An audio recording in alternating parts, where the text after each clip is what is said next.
Baik, Assalamualaikum warahmatullahi wabarakatuh. Perkenalkan, nama saya Violita Adisti Mutira Fitri dari kelas Gizi 5A dengan NIM 192231016, yang dimana pada hari ini saya akan menjelaskan mengenai analisis frekuensi konsumsi bahan makanan menggunakan metode Dietary History Questionnaire. Baik, untuk latar belakang yang saya gunakan, yaitu frekuensi makan ini mencerminkan seberapa sering seseorang makan dalam sehari, termasuk waktu makan dan waktu makan utama dan camilan. Kemudian, menurut Kementerian Kesehatan RI tahun 2013, keteraturan pola makan berpengaruh terhadap kecukupan energi dan zat gizi, serta mendukung fungsi fisiologis tubuh secara optimal. Kemudian, untuk metode dietary history ini digunakan untuk menilai pola konsumsi jangka panjang secara kualitatif, meliputi variasi, frekuensi, dan jenis makanan dikonsumsi individu. Nah, berikut merupakan identitas responden yang saya wawancarai. Berikut merupakan analisis frekuensi konsumsi pangan untuk metode dietary history, yang dimana didapatkan bahwasannya pola makan responden KSA ini tergolong teratur dengan tiga kali makan utama dan dua kali selingan setiap hari. Menu yang dikonsumsi juga cukup bervariasi, terdiri atas sumber karbohidrat, protein hewani dan nabati, serta sayuran dan juga buah-buahan. Kemudian metode pengolahan makanannya juga masih didominasi penggorengan, sehingga untuk asupan lemak jenuhnya juga cenderung masih tergolong tinggi. Dan secara umum, pola makan responden juga sudah baik dan konsisten, meski masih perlu peningkatan konsumsi serat serta perbaikan cara pengolahan makanan.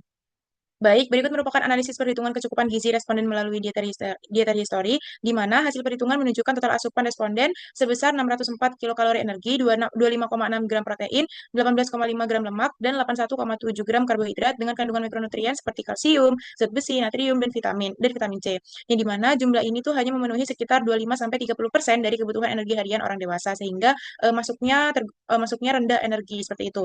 Nah, untuk pola makannya juga masih didominasi karbohidrat dan lauk hewani, tapi minim sayuran, buah-buahan, dan juga sumber protein nabati yang menyebabkan asupan vitamin, mineral, dan seratnya juga masih tergolong belum optimal. Nah, berikut merupakan analisis kecukupan energi responden, yang dimana hasil pengukuran IMT-nya menunjukkan responden KSA ini termasuk ke dalam kategori normal menurut standar Asia, yaitu 18,5 sampai 22,9 kilogram. Nah, yang dimana untuk responden sendiri itu di sini IMT-nya itu hasilnya 21,4, yang dimana artinya adalah status gizi respondennya itu tergolong baik dan tidak mengalami masalah gizi. Kemudian untuk SDA-nya atau Specific Dynamic Action-nya, itu responden KSA ini termasuk ke dalam kategori normal juga, yang dimana menunjukkan status gizi baik dan berat badannya juga masih seimbang, dan resiko masalah gizinya juga masih tergolong rendah. Nah, berikut untuk basal metabolic rate-nya atau BMR-nya itu menunjukkan di angka 1322,6, yang dimana menunjukkan bahwasannya kebutuhan energi minimal yang dibutuhkan tubuh saat istirahat untuk menjaga fungsi vital seperti pernapasan, peredaran darah, dan juga metabolisme dasar. Kemudian untuk energi aktivitas fisiknya menunjukkan bahwasannya nilainya itu 2, 2, salah, bentar ya, Ran. Kemudian untuk energi aktivitas fisiknya menunjukkan di angka 2254,9, yang dimana mencerminkan energi tambahan yang dibutuhkan tubuh untuk mencerna, menyerap, dan memetabolisme zat gizi. Nah, berikut merupakan asupan zat gizi makro responden di sebelah kiri, yang dimana berdasarkan analisis kebutuhan energi responden menurut UNPG itu sebesar 2.254,9 kilokalori, yang dimana asupannya diperoleh hanya 604 kilokalori, yang menunjukkan hanya di angka 26,78%. Di mana ini menunjukkan defisit berat. Kemudian untuk protein, lemak, dan karbohidratnya semuanya berada di bawah kisaran AMDR, yang dimana masing-masing 10-35%, 20-35%, dan 45-65% dari total energi. Yang dimana hal ini juga menunjukkan bahwasannya pola makan responden ini juga masih belum seimbang dan tidak sesuai dengan rekomendasi UNPG dan AMDR. Kemudian untuk analisis yang di sebelah kanan, analisis asupan zat gizi mikro, menunjukkan bahwasannya untuk asupan mikronutrien responden ini masih sangat rendah untuk usia 19 sampai 29 tahun. Yang dimana natrium ini hanya mencapai 18%, zat besi 17%, vitamin C 7%, dan kalsium 5% dari kebutuhan harian yang direkomendasikan. Yang dimana angka ini menunjukkan bahwa tidak ada satupun mikronutrien yang mencapai setengah dari kebutuhan minimal. Yang dimana rendahnya persentase ini menunjukkan bahwasannya responden ini kurang mengonsumsi sayur, buah, susu, serta sumber protein hewani yang menjadi penyumbang utama vitamin dan mineral tubuh.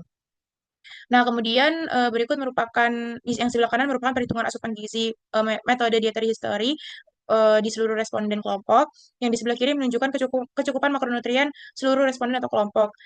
Yang di mana hasil analisis dietary history-nya menunjukkan bahwasannya rata-rata asupan energi responden itu sebesar 68,77% dari AKG, yang termasuk dalam kategori kurang. Untuk proteinnya termasuk ke dalam kategori cukup, sedangkan untuk lemak dan karbohidratnya itu melebihi dari kisaran AMDR, yang menandakan pola makan tinggi lemak dan karbohidrat sederhana. Kondisi ini juga mencerminkan ketidakseimbangan zat gizi makro meskipun total energi masih defisit.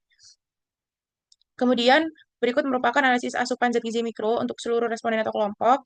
Hasil analisisnya juga misalnya zat gizi mikro responden juga masih bervariasi dibandingkan AKG di usia 19 sampai 29 tahun. Untuk asupan natriumnya sebesar 52%, zat besinya 62% yang tergolong kurang. Kemudian untuk vitamin C itu mencapai 84 mg atau sebesar 111%, menandakan asupan buah dan sayur segarnya juga cukup tinggi.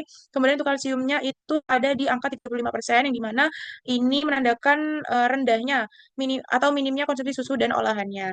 Yang dimana secara keseluruhan pola konsumsi ini masih belum seimbang. Nah, untuk kesimpulannya sendiri, berdasarkan hasil analisis, terlihat bahwasannya asupan gizi individu masih tergolong defisit berat dengan total energi 604 kilokalori, jauh di bawah kebutuhan harian. Sebaliknya, untuk kelompok menunjukkan asupan yang lebih mendekati angka kecukupan gizi, yaitu sebesar 1.547 kilokalori dengan komposisi makronutrien lebih seimbang. Hal ini menegaskan bahwasannya metode pengukuran berbasis kelompok itu lebih representatif dalam menggambarkan kondisi gizi populasi karena mampu mengurangi bias underreporting dan variasi konsumsi individu. Namun, baik secara individu maupun kelompok, pola makan masih menunjukkan dominasi karbohidrat sederhana dan lemak tinggi dengan asupan vitamin serta mineral yang rendah.